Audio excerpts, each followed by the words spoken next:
Is it just me? Is it just me that feels like our nation is falling apart? Is it just me that feels like we're on fire? Is it just me that feels like we are devouring one another? Is it just me that feels like if something does not change, we won't have a nation again? I am very concerned. As I've shared many times before, I am blessed to be in this great country. And there are many that don't believe that this country is great. As messed up as it is, it's still one of the greatest countries, if not the greatest country in the world. But how do we stop what we're seeing that's almost inevitable? For one, I think we need a revival. But how do we get a revival? It begins in the house of God. You see, the world, well, they're going to do the things that they do. They're going to act the way that they act. They're going to do the things that they do. But as for the church, well, we're called to a higher standard. We're called to do things differently. We're called as a church to be united. Are we united? Are we united? As we look at David, as he became king over Israel, and under his leadership, we will see there's unity. As he fights off the enemies and become victorious. Well, look with me, 2 Samuel chapter 8, verse 1. After this, it came to pass that David attacked the Philistines and subdued them, and David took Metheg Ameh from the hand of the Philistines. The Philistines, a common enemy of Israel, we're seeing them over and over fighting this battle against the Philistines. It's very interesting that the word Philistines simply means immigrants. In other words, an immigrant is someone, who comes to a country to live there permanently. They come from a foreign land. You think about the Philistines, we know that they are a type of a picture of the flesh. The flesh wants to live permanently. Can I submit to you that if we are not careful, we can become like the Philistines? We're called to be what? Pilgrims. We're pilgrims passing through because our kingdom is not of this world. It's in heaven. But while we're here, we are to occupy until he comes, that we are to live a life that brings glory to him.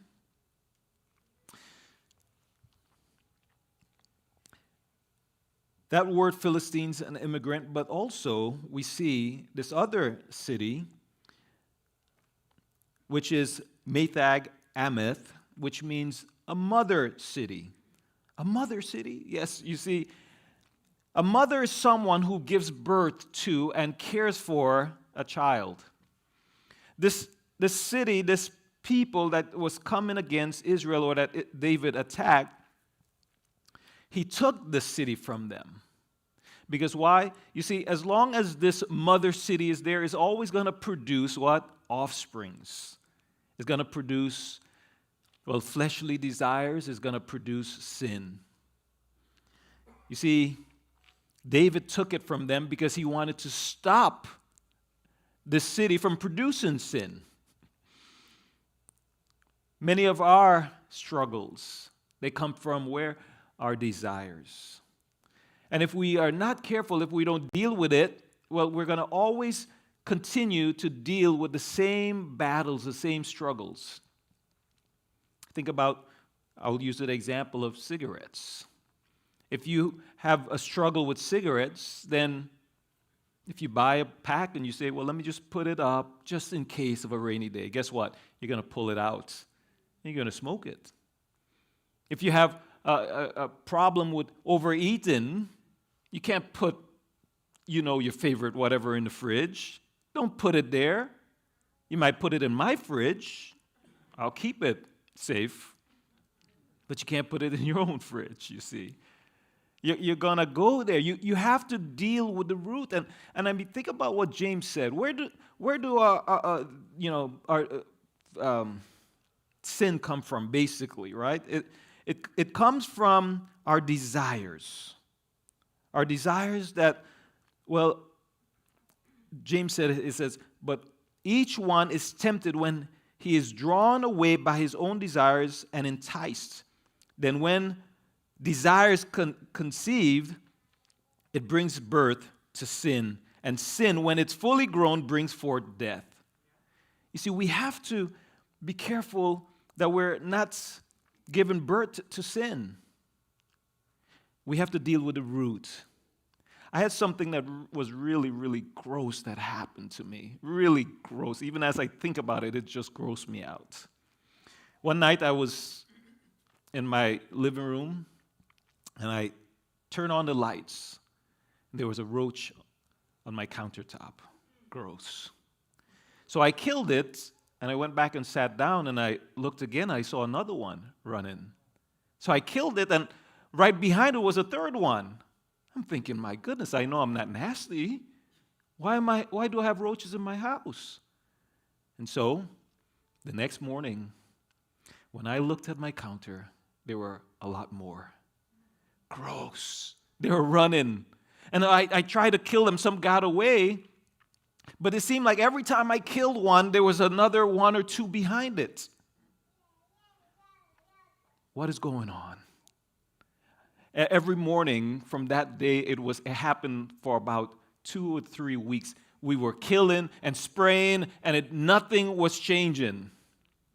Until I went under my sink, and I saw under the little trap for the water, the drain, it had a little crack. And so we had roaches coming in. Welcome. Listen, the roach motel, no, we didn't want that in our house. But you see, until I dealt with the root issue, we're going to continue to have that problem. And so it is with sin. If we don't deal with the root issue, we're going to continue. David took the mother city. He got rid of the root problem. The Bible tells us that in our minds, in our hearts, where the desires are given birth, if we don't deal with it, we're going to continue to fight that battle. That's why Paul wrote that we are to cast down arguments and everything that exalts itself against the knowledge of God and bring every thought into captivity. Bring it into submission or in obedience to Christ. Our thoughts. The root of a lot of what what things come out and what the battles that we have to fight. Where does our thoughts come from? Well, what are we reading? What are we watching? What are we listening to? What are we listening to? You see, these things will have an effect on us. Now, the Bible tells us that we are to put these things to death. Put to death the desires of the flesh. Put it to death and do what? And put on Christ. Give no provision for the flesh. Put it to death. Going to verse 2, it says, then he defeated Moab. He made them lie down on the ground. He made them, lie down on the ground, measured them with a line, and put 2/3 to death. 1/3 remained alive, and the survivors became David's servants and brought tributes. So we saw that he fought against the mother city, the Philistine city, but now he is fighting against the Moabites. Now, who are the Moabites? If you remember, they are the children or the descendants of Lot. We all know Lot's story. The name Moab means of his father. Of his father? Yes. Think about this. Who was Moab? Who are the Moabites? Who were Lot's? Well, the Moabites were, Moab was the son of Lot by his elder daughter. In other words, this was an unauthorized relationship. So Lot, check this out, Lot was the grandfather of his son. Y'all get that? That means that his daughter gave birth to a son which was his son. He's his grandfather, but also his father. That's a messed up relationship. It's an unauthorized birth. What is he to do? Well, can you get rid of your son? Can you get rid of your grandson? It's complicated. You see, the point that I'm making here is that sometimes we make decisions that we have to live with sometimes. David is looking at the Moabites and he is fighting against them, and he put to death 2/3 of them and kept 1/3 alive. In other words, he's going to have to live with them. A mistake that was made that he have to live with. Now think about it. We too, we make mistakes and we become the father of that mistake. And sometimes we have to live with that mistake, even though we don't want to, but we have to. For example, you might have gone out and taken out a loan, and you're after the fact is, oh, I shouldn't have. And you want to get out from under it, but you can't. Because what? You're now obligated to fulfilling that loan, to paying off that loan. And so what do? Well, you kind of have to live with it, but just like David here is putting to death 2/3 of them, well, that means you're going to have to make some changes. That means you're going to have to adjust your budget. It means that you're going to have to probably work 2 jobs. It means that you're going to have to pay double what you're paying to pay it off quickly. You're going to live with it, but you can try to do something where you don't have to continue to go through that. So we see here David is dealing with this the best that he can. Now, you might have this in money matters, but also in relationships. I've seen it so many times where someone made a mistake, said the wrong thing, did the wrong thing. Now there's not trust in a relationship. And now you have to work, well, twice as hard to make things right. Right? It doesn't just, trust is not, doesn't come overnight. You say, well, I'm sorry, and, well, you need to trust me now. No, you have to work towards it. You have to work twice as hard. Now, it says in verse 3, David also defeated Hadadezer, the son of Rahab, king of Zobah, as he went to recover his territory at the river Euphrates. David took from him 1,000 chariots, 700 horsemen, and 20,000 foot soldiers. Also, David hamstrung all the chariot horses, except he spared enough of them for 100 chariots. So it's customary when a king goes into a country or a city to fight against it, that he will try his best to destroy any opportunity for them to come back and attack him. So in this case, as he took these horses, he hamstrung them. That means he clipped some of their muscles in their legs to prevent them from being able to run. He didn't kill them, but he prevented them from being used again to come and attack him. So he has hamstrung all of them except 100 that he kept for himself. Now the question that came to my mind, David, why just keep 100? Why not keep all and grow your army and that you can be even stronger and mightier? Because you see, having chariots with horses back in those days, that's like having, tanks in our days, right? And so why not keep all? Well, the secret to why David wrote, listen, Psalm 20, verse 7, listen, some trust in chariots, and some trust in horses, but we trust in the name of the Lord our God. What does that mean? You see, David did not want to depend on horses and chariots. He wanted to depend on the Lord. It's one thing to have, 100 chariots and horses and say, you know what, it's enough. Because if I have this big army and all of these things, then I'm going to start depending upon me. You see, it's just enough for me to be able to fight the battles, but it's just enough for me to be able to continue to depend on the Lord.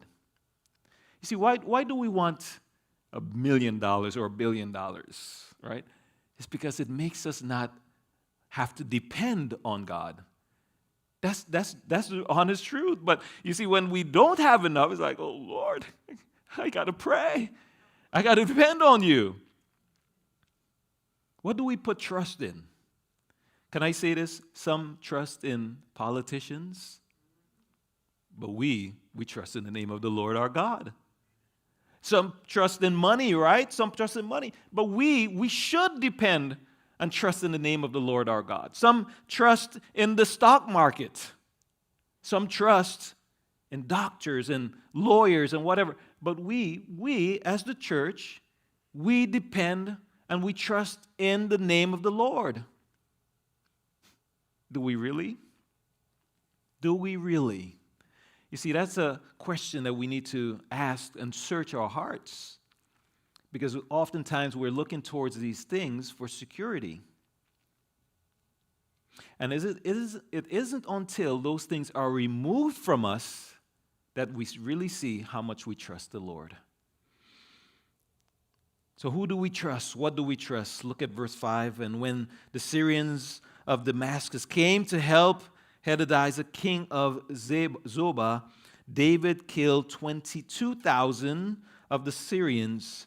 Then David put garrisons in Syria of Damascus, and the Syrians became David's servants and brought tribute. In other words, they're paying taxes to him. So the Lord preserved David wherever he went.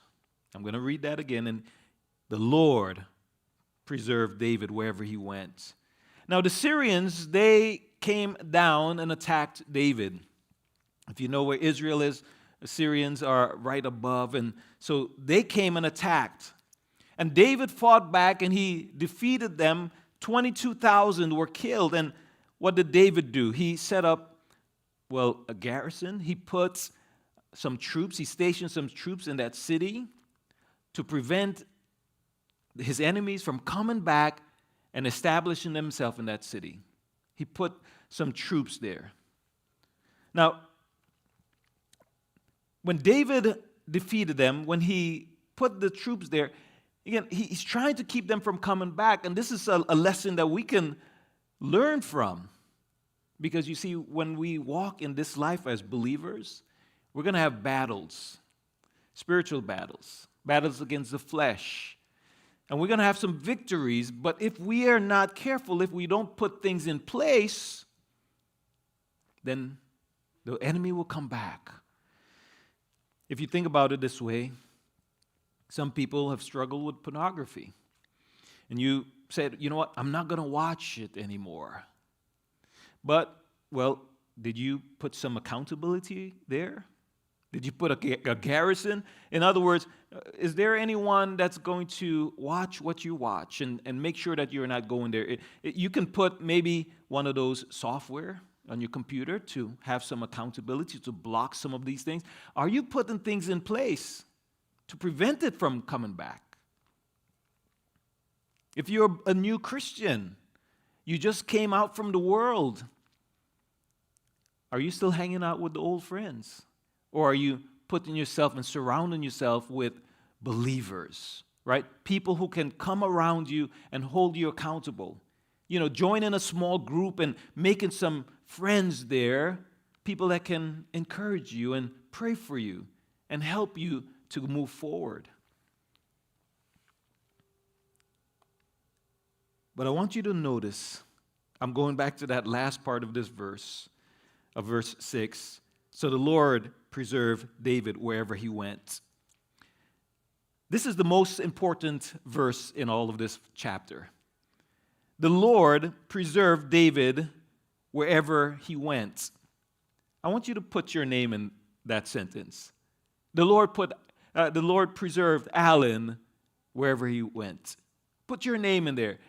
The question is, if you read this verse, that the Lord preserves you wherever you went, how will that change your life, your thinking?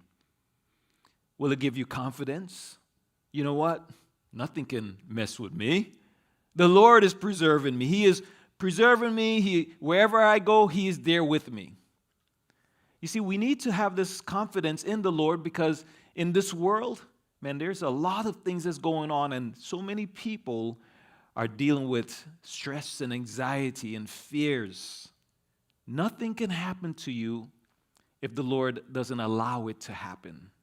And if He allows it to happen, that means He has a purpose behind it. So we need to continue to look to Him and trust in Him, knowing that nothing, He's going to preserve us wherever we go. Now, verse 7, it says, "And David took the shield of gold that had belonged to the servant of Hadadezer and brought them to Jerusalem, also from Betha and from Barathia, cities of Hadadezer. King David took a large amount of bronze." So David took all these treasures, bring them back to Jerusalem. And in verse 9, when Toi, king of Hamath, heard that David had defeated all the armies of Hadadezer, then Toi sent Joram, his son, to King David to greet him and bless him, because he had fought against Hadadezer and defeated him. For Hadadezer had been at war with Toi, and Joram brought with him articles of silver, articles of gold, and articles of bronze. So you probably heard the saying, "The enemy of my enemy is my friend." So here it is that this guy, this king, Toi, as he saw that David fought his enemy, which his enemy was in battle with him, and so David defeated him, he said, "You know what? This is a good thing. Let's go down to David. Let's give him some treasures. Let's be united with him, because we have a common enemy." You see, when we have a common enemy, a lot of times it brings us together. When we are divided, when we start to turn against each other, then all it does is it pushes us away from each other. And so it's good to have something in common. As we look at the church, can I say, I look and see that the church is divided? Why? When I look at families, I see that families are divided. Why? When I look at our nation and I see that it's divided, I have to ask the question, why? Could I submit to you, is because we're fighting the wrong enemy? We're fighting the wrong enemies. We're looking at each other and saying, "You are the enemy." Listen, we wrestle not against flesh and blood.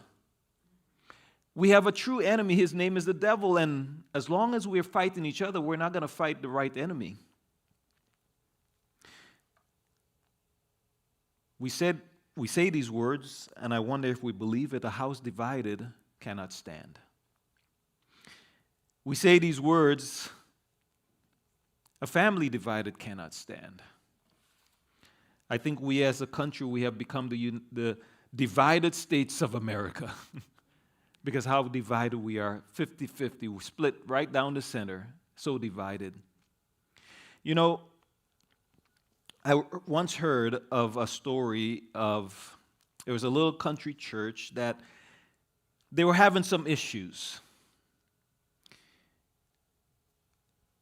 This church, they needed to install a bathroom. And so the members of the church, some of them wanted the bathroom upstairs on the floor where everyone was congregating.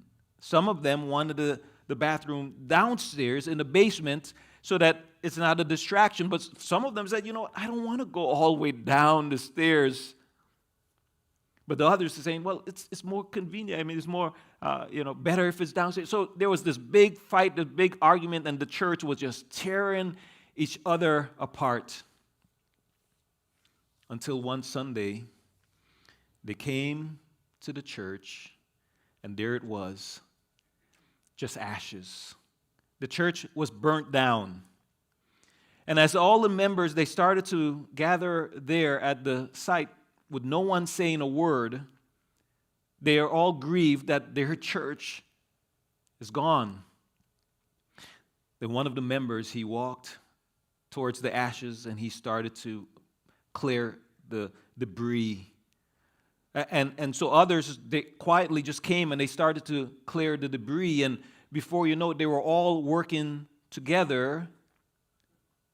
And they ended up rebuilding the church. Now, after they built the church, the pastor, he stood in the pulpit and he said, I have a confession to make. Before the church had got burned down, we were dividing and fighting against one another. And I saw that we needed something to unite us together, so I set the church on fire. He set the church on fire, and you see, they had something to work towards instead of fighting against each other. What are we fighting for? Why are we fighting one another? We want something, as James would say, that we have desires, we want something and we fight to get it. No, we're fighting the wrong battle.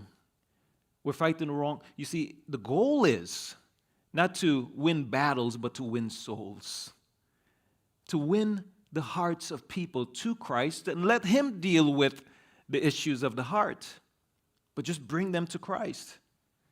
And so if we have an enemy, what are we supposed to do? What did Jesus say? If you have an enemy, do what? Pray for him. Pray for her. Is your husband your enemy? Is your wife your enemy? Pray. He didn't say fight them. Pray. Humble yourself and pray. You have an enemy that's out there.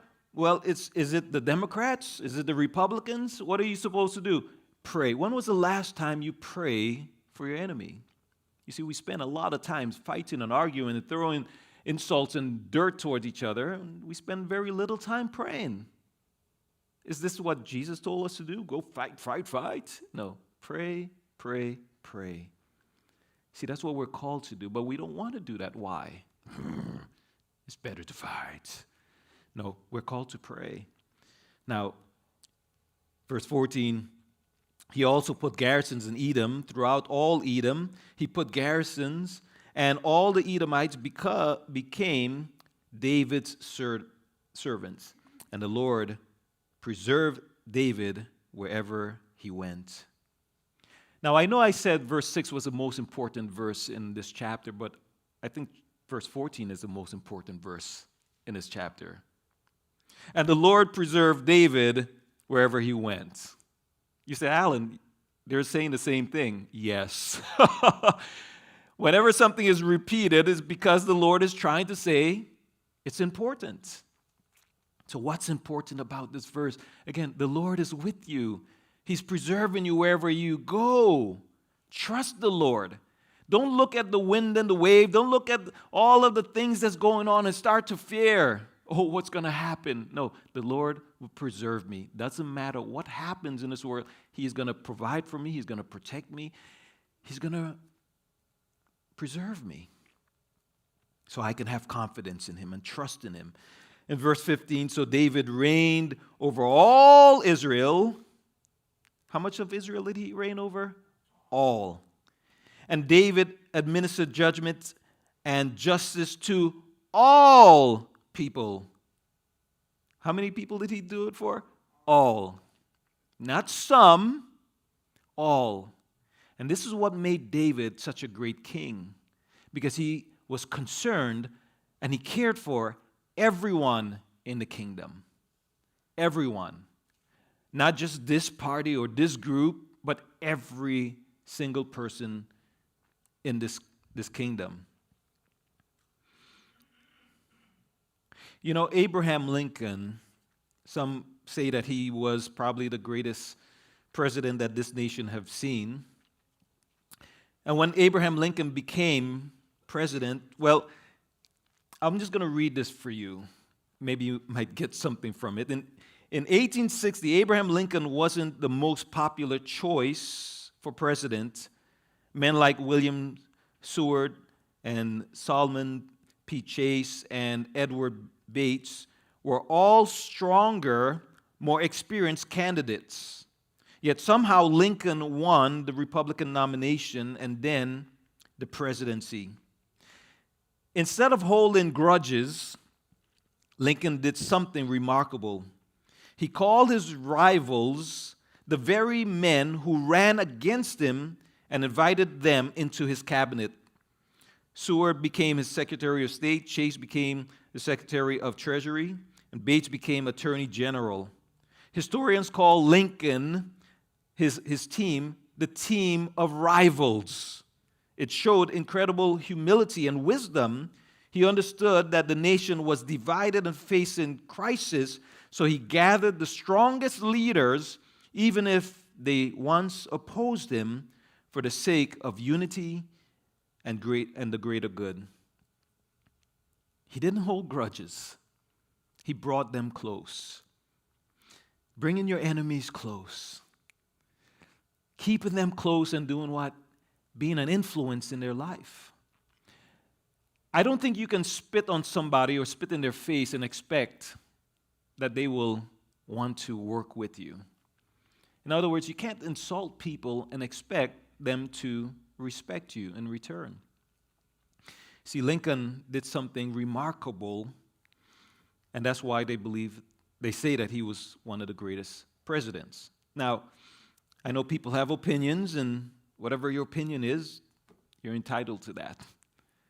But the point that I'm making here is that if we are going to unite, we have to do things a little different. And sometimes it's hard facing your opponents.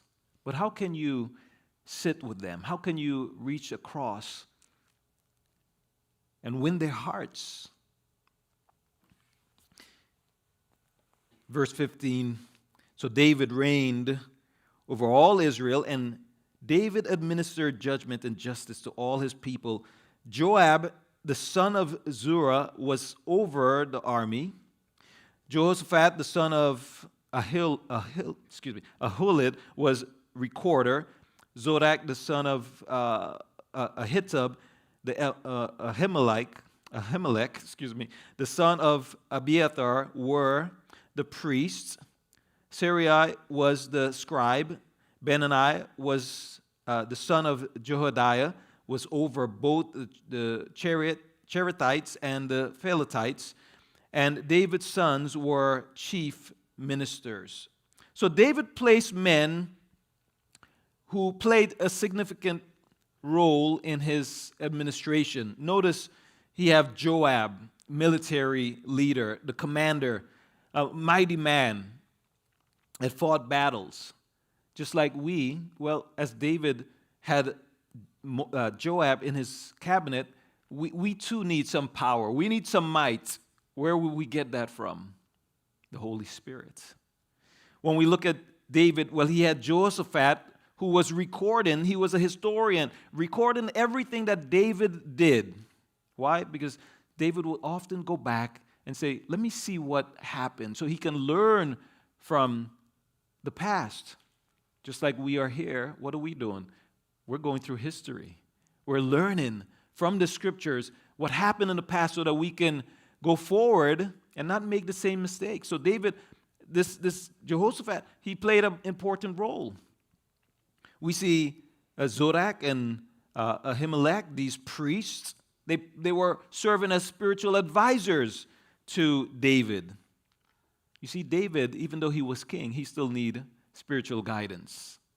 See, it doesn't matter how spiritual we are. We all need spiritual guidance. We all need a pastor or someone that knows the word that can come and speak into our lives. He had Benaiah, who was over his bodyguard. In other words, they were the secret service. David needed some protection. You see, you and I also need protection. That's where the body of Christ comes in. So often we hear people will say, well, I don't have to go to church. Well, you don't have to, but do you know there is protection when you're part of a body of Christ?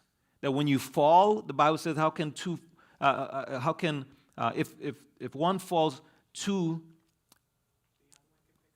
the other one can pick him up. I'm all over this verse here, right? Two is better than one.